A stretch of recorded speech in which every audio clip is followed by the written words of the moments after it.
આજે તો ગોતીડામાં ધૂમ મચાવીને વરરાજાની કરી નાખી તલવાર વાળી રીલ શૂટ. તો બધાને રાધે રાધે, જય શ્રી કૃષ્ણ. પડી ગઈ મસ્ત મજાની સવાર, અને સવારમાં તમને એમ થતું છે કાં ઠેલો ભરીને ઉપડી, પણ અમારે જવાનું છે બહાર ગામ લગ્નમાં, અને ના પાછું 2-3 દી રહેવાનું છે, એટલે કપડા પણ લાડ બધા લઈ જવા પડે. તો પછી હું કપડા બપડા બધું તૈયાર કરવા માંડી, અને કટલેરી મારે લઈ જવાની હતી, કેમ કે લગ્ન છે એટલે આપણે ગોતીડામાં જાનમાં પહેરવા સોલે કટલેરી તો જોઈ જ હતી. તો મયુર ને આ કપડા ગોતી દીધા, તો ઈ કે કપડા મને નથી સારા લાગતા, આ કપડા મારે નથી પહેરવા, હું મારી હાથે ગોતીને પહેરી લો. પછી એને જે ગમતા એ કપડા પહેરીને આવી ગયા દુકાને, અને થયા મીડા તૈયાર. પછી રસ્તામાં આવી ગયો શેરડીનો રસ, અને મેં મયુરે એક ગ્લાસ ઠપકારી લીધા કાળા તડકાના. તો અમે આવી ગયા હિતેશભાઈ ની ઘરે, કેમ કે એના નાના ભાઈ પ્રતિકભાઈ ના લગ્ન છે, અને ડાયરેક્ટ ગોઠવાઈ ગયા પછી જમવાની લાઈનમાં.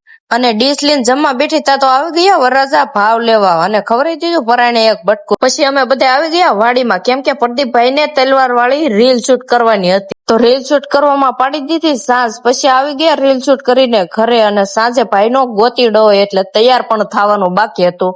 ને પછી થઈ ગયા ઘરે આવીને તૈયાર તો થઈ ગઈ, પણ કેવી લાગુ ને બધા મને કમેન્ટ કરજો. પછી કરી દીધું ડીજે, ને બધા લેવા માંડ્યા રાસ, ને હું ને મયુ પણ લેવા માંડ્યા. ઘડીક રાસ લીધો તો આવી ગયો નાસ્તો, ગરમા ગરમ ફાફડી, ગરમા ગરમ મરચા, ને પછી 2 ડીશ ઠપકારી લીધી. પછી અમે બધા નાસ્તો કરીને બેઠા હતા કે કેવા ડીજે શરૂ થાય, બધા વાટ જોતા. પછી ફટાકડા ફૂટવાનું શરૂ થઈ ગયું, અને કેવા મસ્ત આકાશમાં ફૂટે તમે જો. પછી થઈ ગયું ડીજે શરૂ, ને બધા કરવા માંડ્યા ડિસ્કો, ને ડીજે પણ ઘરનું છે, એટલે બધા એમ કે આજ તો આખી રાત વગાડવાનું છે. તો હું ને દયાબેન 2 કૂદકા મારીને થાકી ગયો. પછી ઘડીક બેહી ગયું પોરો ખાવા. તો મને ને દયાબેન ને પાછો ડિસ્કો કરવાનું મન થયું, એટલે પાછું 2 ભૂગી ગયું ડિસ્કો કરવાને, બોલાવી દીધી ડિસ્કાની ઝપટ ફૂ. તો આજના મિની વ્લોગમાં ખાલી એટલું જ. તો બધાને વ્લોગ પસંદ આવ્યો તો લાઈક ફોલો કરતા જાજો. તો બધાને બાય બાય, નેક્સ્ટ વિડીયોમાં ફરી મળીએ. તો ડીજે બેન કરવાનું તો નામ જ નહોતા લેતા, રાતના 3-4 વાગી ગયા. તો